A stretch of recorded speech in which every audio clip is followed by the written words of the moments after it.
जय हिंद दोस्तों। कैसे हैं आप लोग। तो आज हम बात करने वाले हैं एक रशियन साइकोलॉजिकल हॉरर मूवी के बारे में जिसका नाम है मेडेया। और दोस्तों इस फिल्म की कहानी एक औरत के इर्द गिर्द घूमती है जिसको कुछ चीज़ें हॉन्ट करती हैं और वो बहुत ज़्यादा डरी हुई होती है, लेकिन उसके साथ ऐसा क्यों हो रहा होता है ये आपको एंड में पता चलेगा। दोस्तों इस फिल्म की जो एंडिंग है वो अनएक्सपेक्टेड है, तो आप इस वीडियो को अंत तक ज़रूर देखिएगा। फिल्म की स्टार्टिंग में हम एक लड़की को देखते हैं जो कि भाग रही थी और तभी अचानक एक बिल्डिंग के 21वें फ्लोर से एक बिल्ली उसके सामने गिर जाती है और वो बिल्ली गिरते ही तुरंत मारी जाती है। ये देखकर वो लड़की हैरान हो जाती है और वहाँ पर पुलिस को बुलाया जाता है। वो बिल्ली एक औरत की होती है जिसका नाम लीसा था और लीसा की मौजूदगी में ही उसकी बिल्ली वहाँ से गिरी थी। पुलिस जब उससे पूछताछ करती है तो लीसा उससे कहती है कि उसे इस बारे में नहीं पता कि वो कैसे गिर गई और उसके बाद वो लिफ्ट से वापस अपने अपार्टमेंट में चली जाती है। लीसा बहुत ही डिस्टर्ब्ड होती है और वो डिप्रेशन में थी क्योंकि उसके पति ने उसे धोखा दिया था और एक जवान लड़की के साथ वो रिलेशनशिप में आ गया था, जिसकी वजह से उसने लीसा को छोड़ दिया था और वो उसे डाइवोर्स देने वाला था। लीसा और उसके पति के 2 बच्चे थे जो कि ट्विंस थे और उनके नाम थे मीशा और यारिन। अब उन दोनों के बीच लीगल केस चल रहा था कि बच्चे को कौन रखेगा और लीसा अपने पति पे बहुत ज़्यादा गुस्सा थी, लेकिन वो उस पर गुस्सा नहीं उतार सकती थी, इसीलिए ये बात उसे अंदर ही अंदर खाए जा रही थी।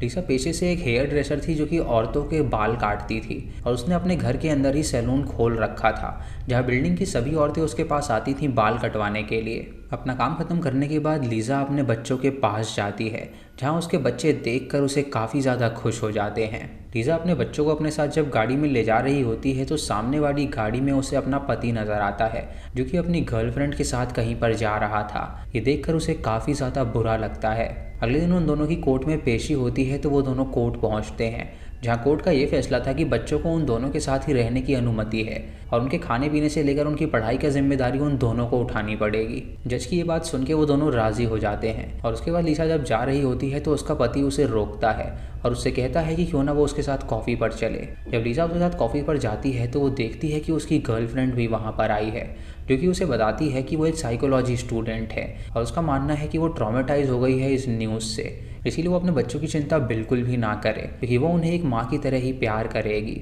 लीसा उसकी बात का कोई भी जवाब नहीं देती और वो अपने पति की तरफ देखती ही रहती है और उसके बाद वो बहाना बना के वहाँ से बाहर निकल जाती है क्योंकि वो उन दोनों से बिल्कुल भी बात नहीं करना चाहती थी। जब वो अपने घर पहुँचती है तो वहाँ पर वो खूब शराब पीती है और अगली सुबह वो अपने कस्टमर के बाल बनाने लगती है। उसके बाद वो अपने बच्चों को अपने घर लेकर आती है जहाँ पर उसके बच्चे उससे पूछते हैं कि उनकी कैट कहाँ पर है, तो वो उन्हें बताती है कि कैट को उसके पापा ले गए हैं क्योंकि उसको चोट लग गई थी जिसकी वजह से वो उसकी मरहम पट्टी कराने के लिए गए हैं। ये सुन के वो बच्चे कहते हैं कि वो बहुत ज़्यादा रूड मदर है और जो पापा की दोस्त है वो बहुत ही अच्छी है। ये सुन के उसकी माँ को काफ़ी गुस्सा आता है और वो उनका गेम ही बिगाड़ देती है और उसके बाद वो उन दोनों से चिल्ला के कहती है कि वो चुपचाप सोने के लिए चले जाएं। ये सुन के वो दोनों बच्चे तुरंत बेड पे चले जाते हैं सोने के लिए और हम उसके घर में एक कुर्सी को देख पाते हैं जो कि अपने आप हिल रही थी। रात को लीजा इतनी पी लेती है कि उसे नींद ही नहीं आ रही थी।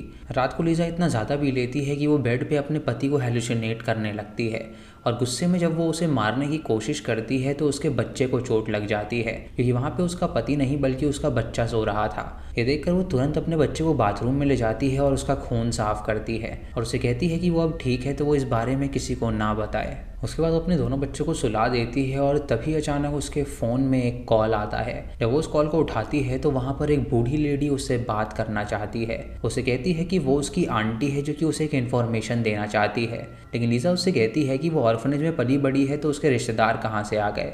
उसकी आंटी उसे बताती है कि उसने ही उसे ऑर्फनेज के दरवाजे पर छोड़ा था, लेकिन उसके पीछे एक वजह थी। उसकी माँ की हाल ही में मौत हो गई है तो वो चाहती है कि वो उसके फ्यूनरल में आए, लेकिन लीजा को लगता है कि वो प्रैंक कर रही है, इसीलिए वो उसका कॉल काट देती है और उसके नंबर को ही ब्लॉक कर देती है ताकि वो फिर से फ़ोन ना कर पाए। अब अगली सुबह लीजा के पास एक बूढ़ी लेडी आती है अपने बाल बनवाने के लिए और कुछ देर बाद वो लीजा से पूछती है कि क्या वो वॉशरूम जा सकती है। लीजा जब उसे वॉशरूम में भेजती है तो वो लेडी अंदर से दरवाजे को लॉक कर लेती है और वो लीजा से कहती है कि वो वही लेडी है जो कि कल उसे कॉल कर रही थी।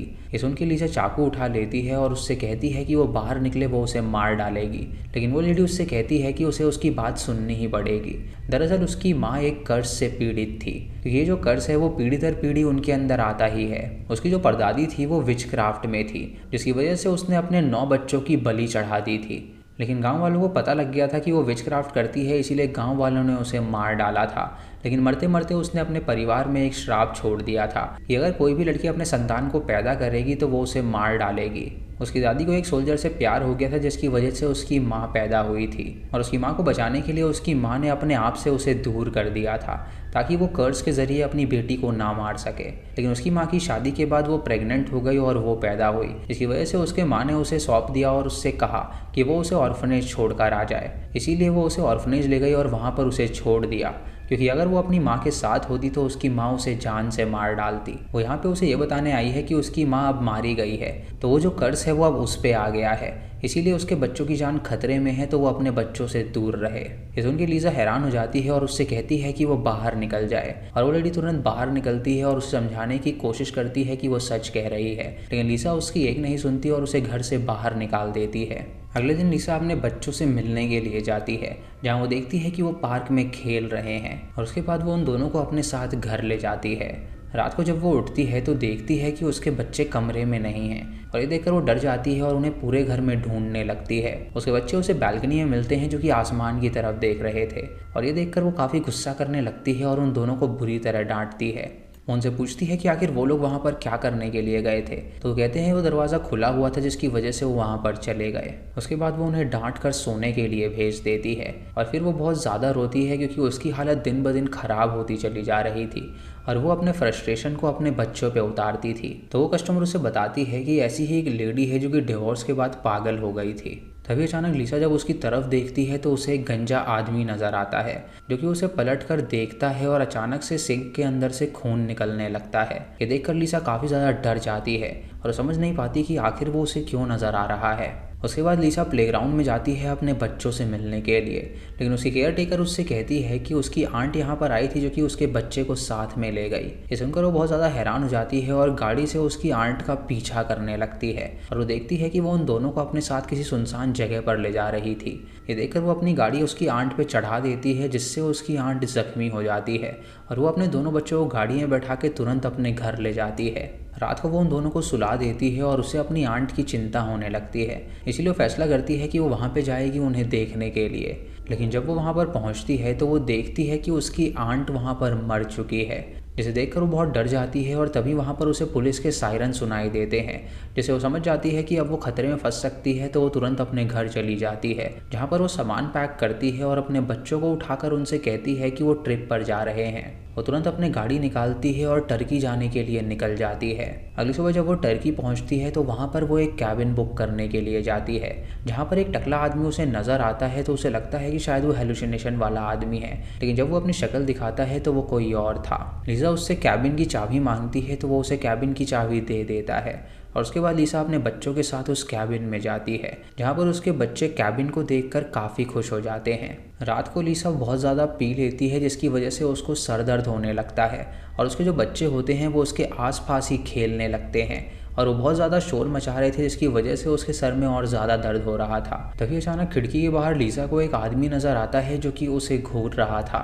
और वो तुरंत अपने मुंह से मिट्टी फेंकने लगता है, जिससे लीसा बहुत ज़्यादा डर जाती है। तभी अचानक वो देखती है कि वो आदमी गायब हो गया है, और वो अपने बच्चों को डांटने लगती है और उनसे कहती है कि क्या वो शांति से एक जगह नहीं बैठ सकते। उसके दोनों बच्चे डर जाते हैं और चुपचाप जाके सो जाते हैं। अगली सुबह जब वो उठते हैं तो वो अपनी माँ से कहते हैं कि वो समुद्र के पास घूमने जाना चाहते हैं। तो लीसा उनसे कहती है कि वो चिंता ना करे, वो उन्हें आज ही वहाँ पर ले जाएगी। ये सुन के वो दोनों बच्चे काफ़ी ज़्यादा खुश हो जाते हैं, और उसके बाद लीसा उन दोनों को वहाँ पर ले जाती है, जहाँ पर वो दोनों हाइड एंड सीक खेलने लगते हैं। कुछ देर के लिए लीसा जब कॉफ़ी लेने के लिए अंदर जाती है तो उसे पता नहीं होता कि उसके साथ यहाँ पर क्या होने वाला है। वो जब कॉफ़ी लेकर बाहर आती है तो उसका एक बेटा तो वापस आ जाता है, लेकिन दूसरा बेटा वहाँ पर नहीं आता। लीसा उससे पूछती है कि उसका भाई कहाँ पर है, तो वो उसे कहता है कि वो हाइड एंड सीक खेल रहे थे, और वो ऐसी जगह छुपा हुआ है जो कि बाहर निकलने का नाम ही नहीं ले रहा। ये सुन के लीसा हैरान हो जाती है और वो समझ जाती है कि उसका बेटा ज़रूर किसी दुविधा में है, इसीलिए वो चारों तरफ उसे ढूंढने लगती है, लेकिन उसका बेटा उसे कहीं पर भी नहीं मिलता।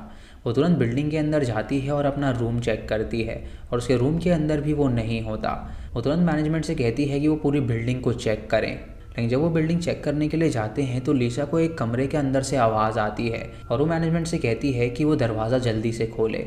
जब वो दरवाज़ा खोलते हैं तो वहाँ पर एक स्विमिंग पूल रूम होता है जिसके अंदर उसका बेटा डूब रहा था। ये देखकर वो अपने बेटे को बाहर निकालती है और उसकी जान बचा लेती है। अब वो मैनेजमेंट को बहुत डांटती है क्योंकि वो अपने बेटे को ऑलमोस्ट खोने ही वाली थी, लेकिन मैनेजमेंट का ये कहना था कि उन्हें नहीं पता कि उनका बेटा वहाँ पर कैसे चला गया, क्योंकि वो जो दरवाज़ा है वो हमेशा बंद रहता है। वो अपने बेटे से जब इस बारे में पूछती है कि आखिर वो अंदर कैसे गया, तो वो इतना ज़्यादा ट्रॉमेटाइज होता है कि वो रोने लगता है और वो किसी भी बात का जवाब देना नहीं चाहता था। उसके बाद वो अपने दोनों बेटों को अपने कॉटेज में लेकर जाती है, जहाँ पर वो उस लड़के से पूछती है कि आखिर वो अंदर कैसे चला गया। तो वो उसे बताता है कि उसे इस बारे में कुछ नहीं पता। ये देखकर वो अपने बेटे का कॉलर पकड़ लेती है और उससे कहती है कि अगर वो सच नहीं बोलेगा तो वो उसे बहुत मारेगी। तो वो उससे कहता है कि एक टकला आदमी था जो कि उसे वहाँ पर ले गया था। ये सुन के लिसा हैरान हो जाती है और वो समझ जाती है कि वो जिस टकले आदमी को हेलुसिनेट कर रही है वो सच में है। तभी अचानक लिसा को एक कॉल आता है और जब वो उस कॉल को पिक करती है तो वहाँ से एक डिमोनिक वॉइस आती है जो कि उससे कहती है कि वो उसे जान से मार डालेगी। ये देखकर वो कॉल को तुरंत कट कर देती है और कुछ देर बाद फिर से उसी नंबर से कॉल आता है और जब वो कॉल को उठाती है तो वहाँ पर डिमोनिक वॉइस कहती है कि वो उसके बच्चों को भी जान से मार डालेगा। तभी लिसा स्विमिंग पूल में अपने दोनों बच्चों को देखती है जो कि मरे पड़े थे और ये देखकर वो काफ़ी ज़्यादा घबरा जाती है और ज़ोर से चिल्लाती है। अगली सुबह हम देख पाते हैं कि ये सब वो एक सपना देख रही थी और जब वो उठती है तो वो अपने बच्चों से कहती है कि आज वो जंगल में जाने वाले हैं ट्रैकिंग के लिए, जिसे सुन के वो दोनों बच्चे काफ़ी ज़्यादा खुश हो जाते हैं। लिसा अपने पास एक चाकू भी पड़ा हुआ देखती है और वो अपने कलाई पर देखती है जिसमें 3 कट लगे हुए थे, जिसे वो समझ जाती है कि दारू के नशे में उसने अपने आप को चोट पहुंचाई है। उसके बाद लिसा अपने बच्चों को लेकर जंगल की ओर जाती है, जहाँ पर वो लोग जब ट्रैकिंग कर रहे होते हैं तो वहाँ पर भी उसके बेटे हाइड एंड सीक खेलने लगते हैं, जिसकी वजह से उनके बेटे खो जाते हैं और लिसा को वो दोनों नहीं मिलते।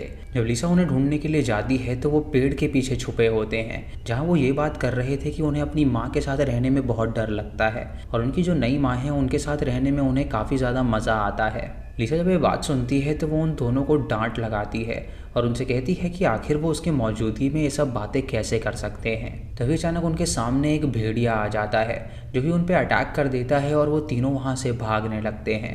वो नदी किनारे पहुंचते हैं जहां पर लिसा अपने दोनों बेटों को एक पुरानी बोट के नीचे छुपा देती है और वो खुद भी उस बोट के अंदर चली जाती है, लेकिन वो भेड़िया उनका पीछा नहीं छोड़ता और वो उस बोट के अंदर आ जाता है और वो उसके बेटे के हाथ और पीठ पे काट लेता है। लेकिन लिसा उससे लड़ती है और उसका गला दबा के उसे जान से मार डालती है और उसके बाद वो अपने उस बेटे को तुरंत डॉक्टर के पास लेकर जाती है, जहाँ पे डॉक्टर जब उसके बाइट मार्क्स देखता है तो वो हैरान हो जाता है और लिसा को बताता है कि वो सच बताए कि आखिर उसे किसने काटा है। लिसा उसे कहती है कि उसके बेटे को भेड़िए ने काटा है, तो वो उससे कहता है कि वो एक बार इसके मार्क्स को देखे। इससे साफ जाहिर होता है कि उसे किसी इंसान ने काटा है और हो सकता है कि उसके दांत उन निशान से मैच कर जाएं, जिसका ये मतलब है कि ये पुलिस केस है और उसने ही अपने बेटे को चोट पहुंचाने की कोशिश करी है। लिसा उससे कहती है कि वो अपने बेटे के साथ कभी ऐसा नहीं करेगी। तो डॉक्टर उसके बेटे से पूछता है कि वो सच बताए कि उसे किसने काटा है, तो उसका बेटा उससे कहता है कि उसे मम्मी ने ही काटा है। ये सुन के डॉक्टर लिसा को अंदर ले जाता है और वो उसे कहता है कि अगर वो चाहती है कि वो पुलिस कंप्लेन ना करे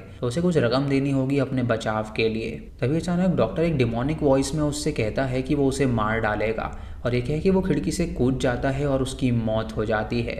लिसा ये देखकर हैरान हो जाती है और वो अपने बच्चों को लेकर तुरंत वहाँ से भागने लगती है, लेकिन तभी वहाँ के लोकल लोग उसे पकड़ने की कोशिश करते हैं, लेकिन लिसा उनकी एक नहीं सुनती और तुरंत वहाँ से भाग निकलती है।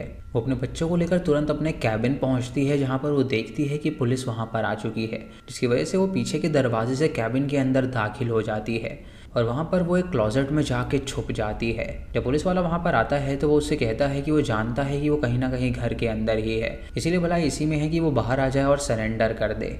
लेकिन कोई भी आवाज़ ना आने पर उसे लगता है कि शायद कोई भी अंदर नहीं है, इसीलिए वो वहाँ से चला जाता है। अब लिसा मौका देखकर सामान पैक करती है और अपने बच्चों को लेकर वहाँ से भाग निकलती है और वो एक नया फ़ोन और सिम भी खरीद लेती है बच्चों के पिता से कांटेक्ट करने के लिए। वो सबसे पहले एक सस्ते से घर के लिए कॉल करती है, जहाँ पे एक बंदा राजी हो जाता है उसे एक कमरा देने के लिए। वो तुरंत अपने बेटों को लेकर उस जगह पर पहुँचती है, जहाँ पे मकान मालिक उसे सारे इंस्ट्रक्शंस बताता है और उसे कहता है कि उसके सामने एक पड़ोसी रहता है जो कि दारू पीने के बाद पागल हो जाता है और वो कई बार घंटी बजाता है, तो अगर वो ऐसा करे तो वो गेट को बिल्कुल ना खोले।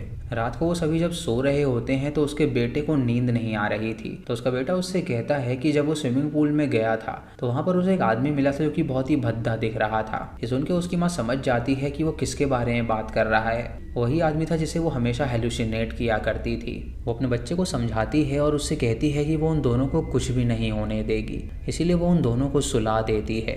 अगली सुबह होते ही वो उन दोनों को चर्च में लेकर जाती है जहाँ पे वो प्रेयर्स करते हैं और वो फादर से मिलती है और उन्हें बैप्टिज्म करने के लिए कहती है ताकि उसके बच्चों के जो प्रकोप है उनसे वो मुक्त हो सकें। बैप्टिज्म परफॉर्म करने के लिए एक गॉड मदर चाहिए होती है, तो वो अपने मकान मालिक से मदद मांगती है। तो वो तैयार हो जाता है अपनी माँ को वहाँ पर लाने के लिए ताकि वो उन बच्चों की गॉड मदर बन पाए। वो कहता है कि वो अगली सुबह 9:30 बजे अपनी माँ को लेकर वहाँ पर आ जाएगा, तो वो अपने बच्चों को तैयार करके रखे। अब रात को वो अपने बच्चों को सुला देती है और उसे बहुत ही ज़्यादा बेचैनी सी होने लगती है, जिसकी वजह से लीजा अच्छी तरह सो नहीं पा रही थी। तभी अचानक उसका पड़ोसी वहाँ पर आता है और उसे गालियाँ देने लगता है, तो वो उस पड़ोसी के लिए दरवाज़ा बिल्कुल नहीं खोलती। वो तुरंत जीसस की फ़ोटो अपने पास रख लेती है क्योंकि वो बहुत ज़्यादा डर गई थी। और अगली सुबह होते ही वो अपने बच्चों के लिए बैप्टिज्म की तैयारी करने लगती है। वो फ्रिज से दूध निकालती है और उसे उबालने के लिए रख देती है, लेकिन वो रात भर नहीं सोई थी जिसकी वजह से उसकी आंख लग जाती है और वो सो जाती है। और इसी वजह से दूध जो होता है वो पूरी तरह उबल के बाहर आ जाता है और वहाँ पर गैस जल रही होती है, जिसकी वजह से उसकी वेस्टेज होने लगती है। बच्चे उठते हैं और अपनी माँ से कहते हैं कि उन्हें बदबू आ रही है, लेकिन उनकी माँ बहुत ही गहरी नींद में होती है जो कि कोई भी जवाब नहीं देती। इधर मकान मालिक उनकी माँ को लेकर उनके कमरे के बाहर पहुँचता है और जैसे ही वो डोरबेल बजाता है वैसे ही गैस लीकेज की वजह से वहाँ पर ब्लास्ट हो जाता है।